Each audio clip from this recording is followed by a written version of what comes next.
ગરમીને લઈને અંબાલાલ પટેલની આગાહી સામે આવી છે। ધીમે ધીમે ગરમીમાં ઘટાડો થશે તો 16 મેથી ગરમીનું પ્રમાણ ઘટશે તે પ્રકારની આગાહી કરવામાં આવી છે। તો લોકોને ગરમીથી આંશિક છુટકારો પણ પ્રાપ્ત થશે। તો અત્યારે જે તાપમાન છે તે યથાવત જોવા મળશે, પરંતુ 16 મેથી જે ગરમીનું પ્રમાણ છે તે ધીમે ધીમે ઘટતું જશે। હવે ધીરે ધીરે ગરમી ઘટવાની શક્યતા રહેશે। લગભગ તારીખ 16 મે પછી ગરમી ઘટવાની શક્યતા રહેશે।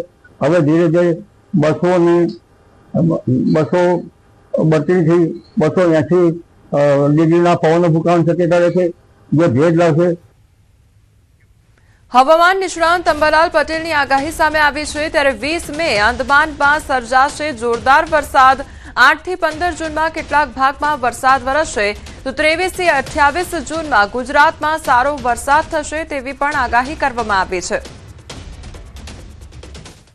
તારીખ 23 મેમાં આંદામાન નિકોબાર ટાપુ પર ભારે વરસાદ થવાની શક્યતા રહેશે। ચોમાસા અંગે જોવા જઈએ તો લગભગ રોહિણી નક્ષત્રના પાછલા ભાગમાં વરસાદ થાય તો ગુજરાતમાં કંઈક વરસાદ થવાની શક્યતા રહેશે। 8 થી 15 જૂનમાં કેટલાક ભાગમાં વરસાદ થવાની શક્યતા રહેશે, પરંતુ તારીખ 23 જૂનથી 28 જૂન વચ્ચે ગુજરાતના ઘણા ભાગમાં વરસાદ થવાની શક્યતા રહેશે। ઉત્તર પ્રદેશના કેટલાક વિસ્તારોમાં વાતાવરણ પલટાયું છે। ઉન્નાવમાં ભારે વાવાઝોડા, વરસાદ અને કરા પડવાને કારણે કુદરતે ભારે કહેર વર્તાવ્યો છે। આ આફતમાં અલગ અલગ પોલીસ સ્ટેશન વિસ્તારોમાં 6 લોકોના મોત થયા છે, જ્યારે 5 લોકો ગંભીર રીતે ઘાયલ હોવાનું જાણવા મળી રહ્યું છે। ભારે પવનને કારણે સેંકડો વૃક્ષો ધરાશાયી થયા છે, જેનાથી વાહન વ્યવહાર ખોરવાઈ ગયો છે। એટલું જ નહીં, કાનપુર લખનૌ રેલમાર્ગ પર OHE લાઇન પર વૃક્ષ પડવાને કારણે ટ્રેન વ્યવહાર પણ થંભી ગયો હતો। જો કે વહીવટીતંત્ર દ્વારા તાત્કાલિક વૃક્ષો હટાવીને માર્ગ ફરી શરૂ કરવામાં આવ્યો છે। હાલ મૃતકોના મૃતદેહોને પોસ્ટમોર્ટમ માટે મોકલી આપવામાં આવ્યા છે અને ઘાયલોની હોસ્પિટલમાં સારવાર પણ ચાલી રહી છે। તો ઉત્તર પ્રદેશની આ તસવીરો સામે આવી છે કે જ્યાં જોરદાર વાતાવરણમાં પલટો જોવા મળ્યો હતો અને જોરદાર પવન પણ ફૂંકાયો હતો। વાવાઝોડા જેવા દ્રશ્યો સર્જાયા હતા, તો જેમાં 6 લોકોના મોત નીપજ્યા હોવાનો મામલો પણ સામે આવ્યો છે। તો ઉત્તર પ્રદેશમાં વાતાવરણમાં એકાએક પલટો જોવા મળ્યો અને વાવાઝોડું સર્જાયું હોય તે પ્રકારની તસવીરો સામે આવી છે। તો વૃક્ષો પણ ધરાશાયી થયા છે। આ તરફ સોનભદ્રમાં અચાનક આવેલા વાવાઝોડા અને તોફાને એવું તાંડવ મચાવ્યું છે કે ગામથી લઈને શહેર સુધી દરેક જગ્યાએ માત્ર તબાહીના દ્રશ્યો જોવા મળી રહ્યા છે। હવામાનમાં આવેલા અચાનક પલટાએ લોકોને સંભાળવાની તક પણ ન આપી અને રોબર્ટ્સગંજમાં સર્કિટ હાઉસ વળાંક પાસે જિલ્લા પંચાયતનું એક વિશાળ લોખંડનું બોર્ડ સ્ટેટ હાઈવે પર ધરાશાયી થઈ ગયું હતું, જેના કારણે લાંબો ટ્રાફિક જામ પણ સર્જાયો હતો। આ સિવાય ખલિયારી, કલવારી અને સ્ટેટ હાઈવે પર પણ વૃક્ષો પડવાને કારણે વાહન વ્યવહાર ખોરવાઈ ગયો હતો। કોતવાલી વિસ્તારમાં સુકૃત ચોકી પરિસરમાં પાર્ક કરેલી પોલીસની ગાડી પર વિશાળ વૃક્ષ પડતા ગાડી કચડાઈ ગઈ હતી। સદનસીબે આ સમગ્ર ઘટનામાં કોઈ જાનહાનિ થઈ નથી, પરંતુ તોફાને લોકોમાં ફફડાટ ફેલાવી દીધો છે। આ તરફ ઓબરા પોલીસ સ્ટેશન વિસ્તારમાં ડઝનબંધ વૃક્ષો ધરાશાયી થવાથી વીજળીના તાર તૂટી ગયા છે। તો બીજી તરફ 54 વિસ્તારમાં વારાણસી શક્તિનગર મુખ્ય માર્ગ પર વિશાળ વૃક્ષ વીજ લાઇન પર પડતા સમગ્ર વિસ્તાર અંધારપટમાં ડૂબી ગયો છે। ઉત્તર પ્રદેશના ભદોહીમાં પણ વાવાઝોડાએ ભારે તબાહી મચાવી છે। ભારે વાવાઝોડાને કારણે 15 લોકોના મોત નીપજ્યા છે, તો 8 ઇજાગ્રસ્તોને સારવાર માટે વારાણસી રિફર કરવામાં આવ્યા છે। અસરગ્રસ્ત લોકોને દરેક શક્ય સહાય પૂરી પાડવામાં આવી રહી હોવાનો જિલ્લા મેજિસ્ટ્રેટનો દાવો છે। વાવાઝોડાના કારણે અનેક દિવાલો ધરાશાયી થઈ છે, તો દિવાલો નીચે પાર્ક કરેલી કાર અને બાઇક કચડીને નુકસાન થયું હતું। આ અચાનક હવામાન બદલાતા લોકોમાં ફફડાટ ફેલાયો છે। રસ્તાઓ પરથી પડી ગયેલા વૃક્ષો દૂર કરવા અને અસરગ્રસ્ત લોકોને સહાય પૂરી પાડવાના પ્રયાસો ચાલુ છે।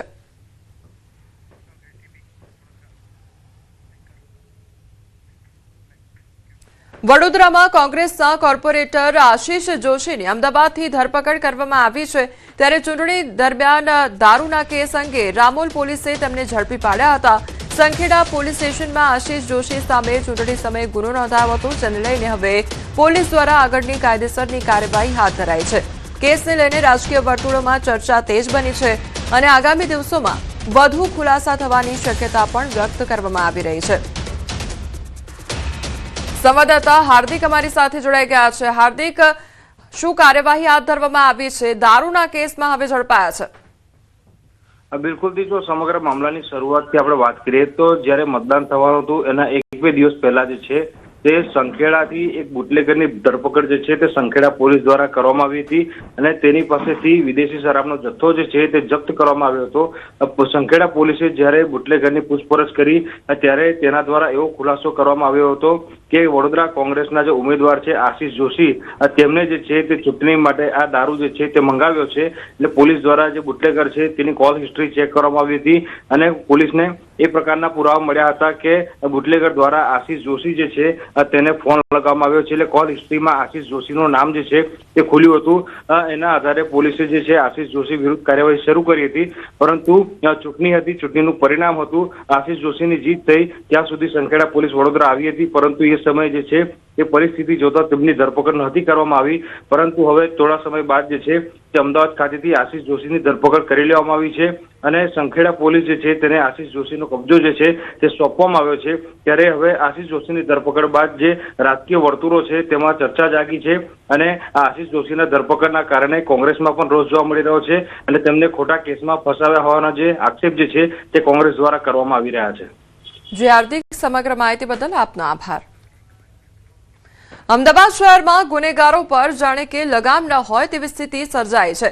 2 દિવસમાં 3 હત્યાની ઘટના સામે આવતા ચકચાર મચી જવા પામી છે। જુંડાલમાં તીક્ષ્ણ હથિયારના ઘા ઝીકી યુવકની હત્યા કરવામાં આવી। પ્રેમિકાએ તેના મામા અને ભાણિયા સાથે મળી હત્યા કરી હોવાનો આરોપ છે। આ તરફ વેજલપુરમાં પીજીમાં મિત્રો વચ્ચે થયેલી બબાલ હત્યામાં પરિણમી છે। બંને પીજીમાં સાથે રહેતા યુવકોને સામાન મૂકવા બાબતે થઈ હતી બબાલ, તો દરવાજો મોડા ખોલવા બાબતે પણ મામલો ગરમાયો હતો। આરોપીએ મિત્ર પર હુમલો કર્યો હતો।